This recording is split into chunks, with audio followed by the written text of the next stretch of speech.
the first segment we did, which was casting into the wind. This is dealing with a crosswind, or for a right-handed caster, particularly one that blows from your right to your left, which would blow the line, thus the fly with the hook on it, into your body. So that puts you in more of a self-defensive mode to try to keep from hooking yourself.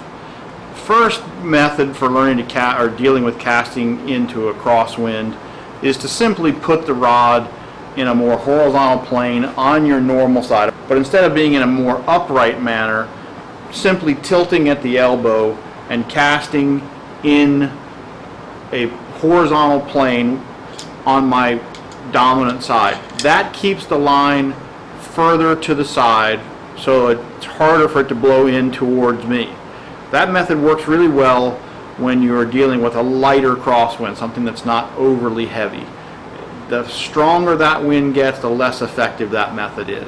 Next method for casting in the wind, into a crosswind, is instead of casting again in that normal upright plane off of your dominant side, simply tilting at the elbow, tilting the rod over to across your other shoulder. So basically your hand moves back and forth in front of your face, keeping the rod in a more upright manner, but off of your opposite shoulder.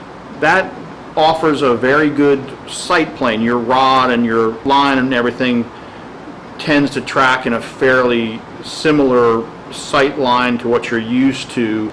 The downside of this one is that you don't have as big a range of motion, because that sort of doesn't facilitate you moving the rod back and forth as far as it would on your dominant side.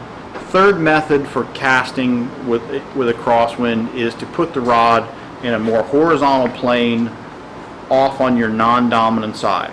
To do that, I tend to brace the rod with the butt of the rod up against my forearm and sort of bow my wrist. It's a really similar motion to a backhand in tennis. So anybody that's played tennis, it's very similar. You're making the same motion as a backhand in tennis. So again, it's a great cast for someone learning to make a standard back cast, not just because of the wind, but let's say that there's a fish on the opposite side of the boat that you really can't make a good overhand cast with. You can make this backhand to that fish, and it's very effective. Everybody should learn to make that cast regardless of what the wind's doing. Lastly, the final method, which most people don't try to do but is not as difficult as it would seem to be, is to learn to cast with your opposite hand. One good way to train yourself to do this, if you are inclined to do that, is to put two rods, one in each hand, and make that cast, make your non-dominant hand do what your dominant hand is doing. It's not for everybody. It's not something I do myself a lot, but if you want to try it, it's particularly for shorter casts, it's not as difficult as it may seem. That be it. That's all I can think of.